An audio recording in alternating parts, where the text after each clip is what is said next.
All right. Begging the question fallacy. Begging the question is a phrase we actually hear a lot, but it's misused really often if we're wanting to be accurate in terms of logical terminology. Beg the question is often used to mean raise the question or invoke the question, but begging the question actually has a different meaning. Think of begging the question as circular reasoning, which is another name for it. To beg the question is to assume in your premise that your conclusion is true in order for your conclusion to follow. You're assuming the truth of your proposition, which actually is what is in need of proof. You tell me ghosts exist and you're sure of it. I say, how do you know ghosts exist? And you say, I've seen a ghost.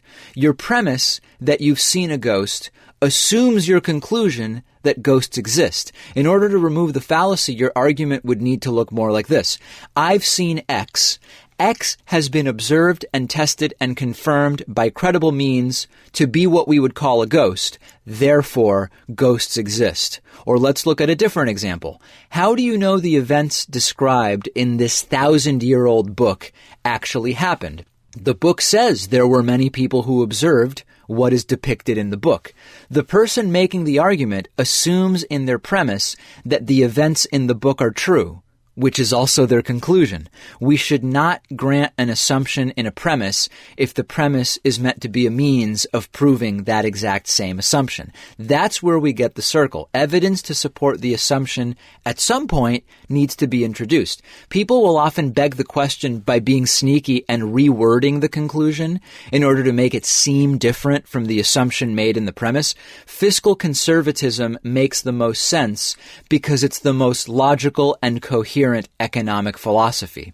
Making sense is the same thing as being logical and coherent. The person making the argument is just rewording the conclusion. They're not presenting any evidence for the conclusion other than that which just restates their conclusion. Many arguments that beg the question, when you boil them down to their basic elements, reveal only that the speaker has an opinion on something, which isn't really an argument because it doesn't provide any evidence. Having a conclusion stacked on top of the same conclusion doesn't get us anywhere. As you might remember from the beginning of the series, an argument requires a conclusion and a premise.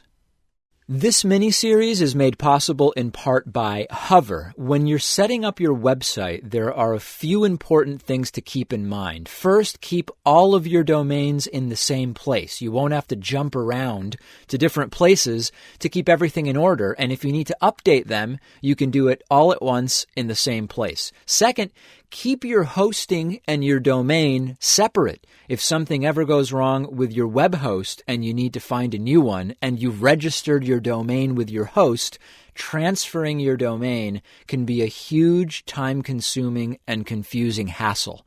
Keeping your host and domain separate also creates another layer of security. Even if hackers get a hold of your files, your domain will still be safe if it's registered elsewhere.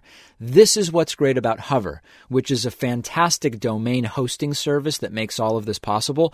You can keep your domain somewhere separate from your actual website, which makes managing a website much more convenient and safe. Hover also has great prices, and they won't try to upsell you. They have hundreds of domain extensions, and they'll give you personalized email addresses that match your domain. They provide a nice, clean user interface that's incredibly easy to use, and their support team is one of the best in the business. If you're setting up a website or looking to transfer your domain, keep your domain separate from your host and check out Hover. You can go to hover.com/Pakman for 10% off your first order. At checkout, use the promo code Pakman, that's Pakman.